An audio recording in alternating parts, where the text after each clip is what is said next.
Jonathan Gruber claiming you were not transparent about the health law because, in his words, the American people, the voters, are stupid. Did you mislead Americans about the taxes, about keeping your plan in order to get the bill passed? No, I did not. I just heard about this. Yeah, I get well briefed before I come out here. The fact that some advisor who never worked on our staff expressed an opinion that I completely disagree with in terms of the voters is no reflection on the actual process that was run. All right, folks, you've heard that over and over. Joining us now is Senator John Barrasso, Republican from the great state of Wyoming, former orthopedic surgeon for 24 years, chairman of the Senate Republican Policy Committee and member of the Senate Armed Services Committee. Senator, welcome. Hey, thanks for having me, Steve. Appreciate it. Always great talking to you. Okay, I mean, you know, we have since found out that Gruber was a regular at the White House. He was involved in policy. He's worked all over the country. He's made millions of dollars. And for the president to say, I just found out about this. You know, that's what he says about everything. Well, and the very next day, you know, the video came out as part of the Gruber TV miniseries.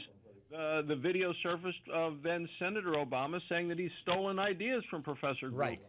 So look, the American people get it, which is why today Obamacare, it's ranked the lowest ever in terms of favorability and the highest unfavorables that it has ever had. And it's a combination of Gruber, what's become known as Grubergate, combined with the fact that people just found out on Saturday what their health insurance costs are going to be through the exchange this coming year. Remember, the president pushed back the date until after the election when people could even find out what their new premium rates are going to be. And people found out, hey, the premium rates have gone up significantly, and at the same time, so has their copays, so has their deductibles. And that's why people are continuing to say this is not a good deal. It's a bad deal for them personally. Yeah, lowest approval in Gallup ever for ACA, and the highest disapproval ever just came out yesterday. I want to talk also about Keystone. Sure. Where are we? I know the 60th vote didn't come on board. Where is the Senate? Are they going to be able to pass this? Well, I sure hope we can, but if not, we'll pass it in January when the newly elected Republican senators from all around the country are here.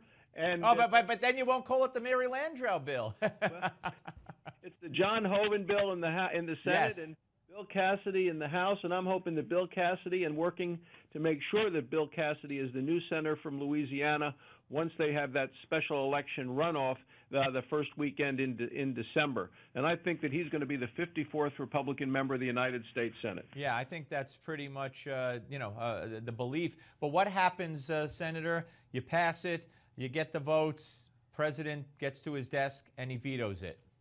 Well, then you attach it to something that the president is more likely to sign. There are bills that a president needs to sign, and there are things that we're going to put on those bills, such as Keystone. Also, the exporting of liquefied natural gas, which we have in abundance in this country, and we ought to be able to sell that to our friends overseas instead of being held hostage by Vladimir Putin. So we're going to continue to find ways to get things to the president's desk and make sure that he signs them. All right. What about the unilateral amnesty?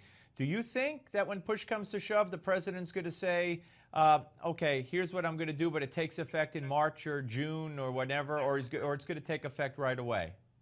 Well, I'm just hoping that cooler heads at the White House prevail. Even the Washington Post, who so frequently agrees with the president, they came out today with an editorial saying the president shouldn't do this. He himself has said that he shouldn't do it, and he didn't have the authority to do it in the past. And that's what the Washington Post said. Their subheadline is, President Obama explained why unilateral action doesn't work. He should heed his own words. Yeah. That there's all kinds of varied venues where he said that, including in 2013, where he said that I'm not king, I'm not emperor, it's unconstitutional. And I don't know who he went to for different advice. Well, the person he's gone through for different advice over the years has been the Attorney General, and now he's leaving. So, if the president pursues this, his Attorney General nominee, she is going to have to answer questions specifically about it, whether it's legal, whether it's constitutional. and the president's going to be held accountable. It's interesting. The president continues to do end runs around the American people, and it's not just on executive amnesty. We're seeing it with sanctions against Iran and the agreements there. We're seeing it with what he did in China just last week with emissions, where he's holding America at a higher level than he's holding China. And we have to do a lot of things before China has to do anything. 2030 they could start doing things. But here's the deal, Senator. I don't think he cares. I think he doesn't care if it's questionable constitutionally or if the public cares or not. He'll do it, and then it's like, okay, what are you going to do about it? So when it comes to the amnesty, are the Republicans, I won't say willing to shut the government down, because I believe he would shut the government down, but are you willing to have the media say the Republicans shut the government down?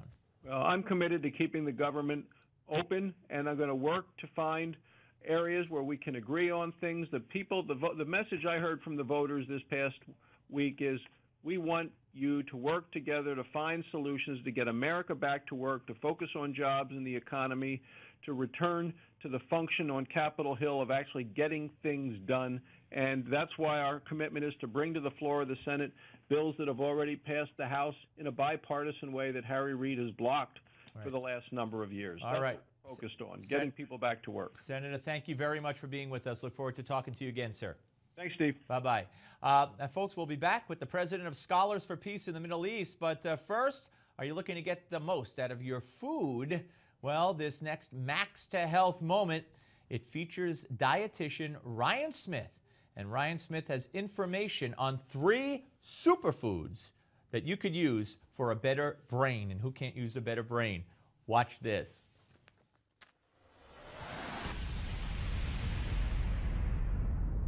Here's some food for thought.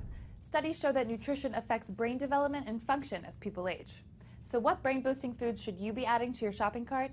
I think that avocado is a great one to incorporate in because it's high in monounsaturated fats, and it can help actually increase blood flow to the brain. I think that blueberries are very helpful as well. There's been lots of studies on blueberries. They have been known to reduce oxidative stress, and they can help reduce, possibly, Alzheimer's disease. And then lastly, I would say omega-3 fats found in fatty fish. Those also have been shown that they can possibly help prevent dementia, memory loss, and Alzheimer's disease. If you're considering taking a multivitamin and a mineral complex supplement to help make a few of the essentials, talk with a local dietitian to see what works best for you.